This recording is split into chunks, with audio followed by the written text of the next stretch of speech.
Membaca berita bahwa pemerintah akan menalangi mega skandal Jiwasraya 20 triliun pakai APBN, maka saya komentar, wah seru ini bernegaranya. Selamat, baru tahu korupsi pejabat, korupsi di BUMN, kolusi kelompok pendukung dan oligarki ditanggung rakyat. Enak banget jadi pejabat sekarang ya, sirik gue, asli sirik. Dana talangan Jiwasraya mungkin ini solusi buat para nasabah Jiwasraya. Sisi lain, ini membuktikan keras kepalanya banyak pejabat bahwa nanti takut sistemik lah, mengancam ekonomi lah, takut nama baik hilang lah.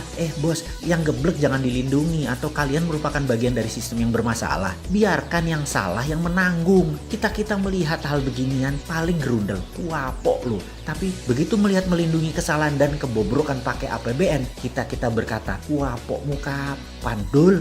Makanya bernegara jangan berbisnis. Semua itu hanya sarana buat bancaan, bagi-bagi porsi. Lah enak yang dapat, terus yang hilang filenya di kejaksaan. Ya enak juga, wis cocok wis iki. Surga banget deh kesannya para kriminal di negara ini ya. Ini negara para berdebah emangnya. Ya nggak begitulah ngurus negara. Old mind dan old system harus diubah. Itu fundamental berpikir. Cara lama yang sudah puluhan tahun tidak mau diubah. Itu yang membuat kalian punya banyak uang di luar negeri kan ya. Karena itu nggak bakal kalian mau berubah. Lah enak, ngapain berubah? Oke lah, banyak yang sudah diubah saat ini di Indonesia. Kita akui ada pembangunan bagus, iya, tapi belum menunjukkan hasil positif. Kita belum jadi negara pemenang. Kita masih pakai GBHN negara lain. Kita masih kejepit di gambar map buatan orang lain atau negara lain. Kita tidak punya nation interest yang berdaulat. Paling hanya proyek negara dan anggaran yang dibicarakan.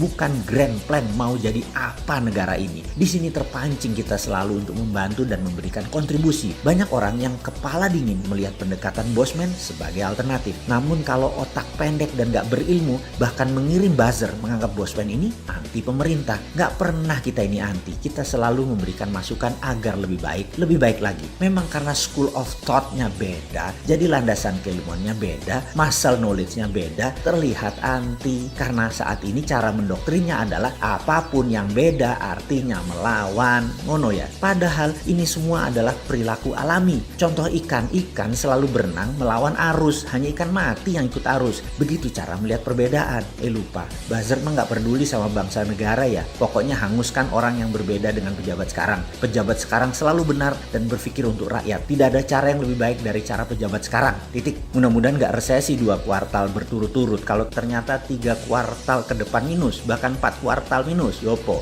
Gampang, bangun narasi. Narasi pejabat tidak pernah salah. Yang salah orang yang beda pendapat. Aman kalau begitu. Sudah punya narasi-narasi doktrin ya. Para buzzer kan ada mastermind-nya. Ya alhamdulillah aman kalau kayak gitu. Silahkan. Kalau udah punya narasinya lanjutkan. Selamat kalian aman di atas sana. Aman. Kebetulan rakyat sekarang memang cuma butuh narasi kok. Silahkan lanjutkan bos. Kalau kita bagaimana? Ya kalau kita mah terus membangun karsa dan mengingatkan bersuara versi kita membela NKRI. Gak didengeri, syukur. Dipakai alhamdulillah. Ini semua untuk Indonesia menang. Kita kembali mengingatkan sejarah. Sejarah yang mengingatkan bahwa Nusantara ditakdirkan jadi global player sejak lahir. Sekarang sayang, kita belum melihat rencana ke depan kita sebagai global player. Masih tarkam, masih antar kampung. Globalnya masih nyender sama superpower. Sayang banget deh. Sekali lagi, sangat disayangkan pengelolaan negara, pejabat negara, dan politikus melihat negara Indonesia tanpa wawasan sejarah. Tanpa paham kekuatan geoekonomi, yaitu kekuatan geografi untuk keuntungan ekonomi. Tidak memainkan geopolitik, yaitu kekuatan geografi untuk keunggulan politik bernegara. Dan pastinya tidak punya geostrategi. Memanfaatkan kekuatan geografi untuk faktor penekan bernegara. Intinya saat ini bagaimana membagi-bagi APBN doang otaknya. Membuat peraturan yang sedikit menguntungkan rakyat. Rakyat hanyalah sapi yang diperes-peres susunya tapi nggak dikawin-kawin. Nikahnya pejabat itu setelah menjadi pejabat bukan dengan rakyat tapi dengan oligarki, dengan kelompoknya dan dengan politikus penguasa Senayan. Ngono ya? Oke, rakyat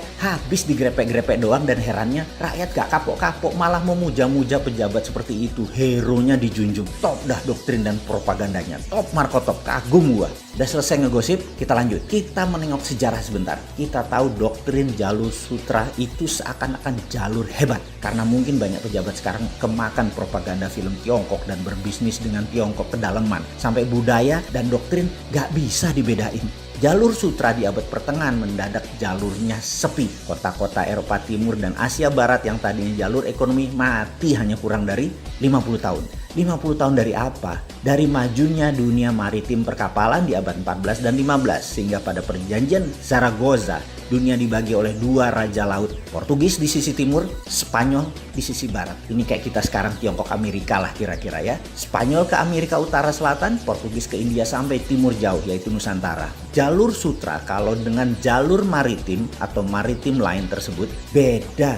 Jalur maritim lebih powerful. Jalur sutra musnah tinggal debu sekarang. Jalur maritim yang melewati Indonesia bahkan tidak berubah sejak zaman awal dunia maritim tahun 1511. Awal puncak penjelajahan mencari dunia baru, mencari sumber bahan baku baru. Dulu rempah adalah isi dari jalur maritim yang kemudian hari disebut jalur rempah atau spice road. Adalah jalan menuju kemakmuran. Rempah Nusantara telah membawa bangsa Inggris, Belanda, Portugal ke zaman keemasan mereka. Negara Eropa makmur berkelimpahan karena rempah Nusantara. Jadi sedari awal Nusantara memang ditakdirkan menjadi global player dan menjadi pembawa kemakmuran dunia. Ketika komoditas rempah menjadi industri, kebutuhannya rupanya bisa dipenuhi oleh daerah lain di awal abad 20-an. Maka terjadi pergeseran besar di mana bukan yang di permukaan tanah yang menjadi sasaran sekarang, namun yang berada di dalam tanah, yaitu mineral bumi. Perlu diingatkan, di dalam perdagangan rempah dikatakan wilayah Maluku,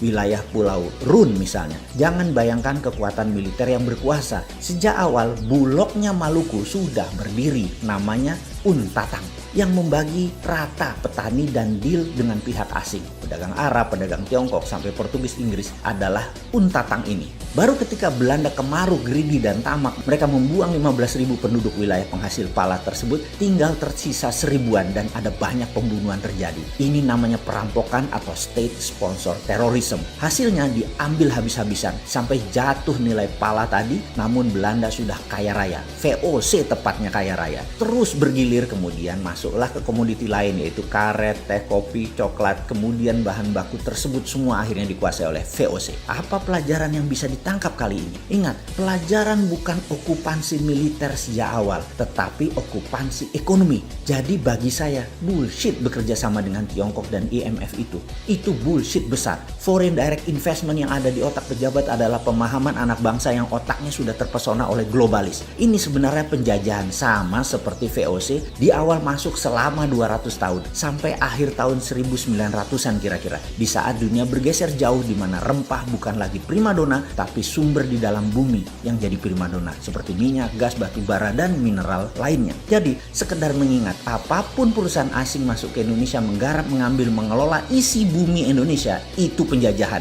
Ide ini maka saya tekankan, kalau mandat di tangan generasi muda di tahun 2024, tidak ada perusahaan tambang di Indonesia milik asing. Setidaknya 50% adalah lokal, di mana proses hilirisasi setelah tambang tadi, mineral tadi, hilirisasinya 100% lokal. Cukup sudah dibodohi oleh asing selama 300 tahun diambil rempah dan apapun yang dihasilkan oleh alam Indonesia. Namun begitu bahan baku alam di Indonesia disentuh asing dan didiamkan, artinya dua. Satu, geblek tidak paham nasionalisme. Yang kedua adalah memang kaki tangan asing.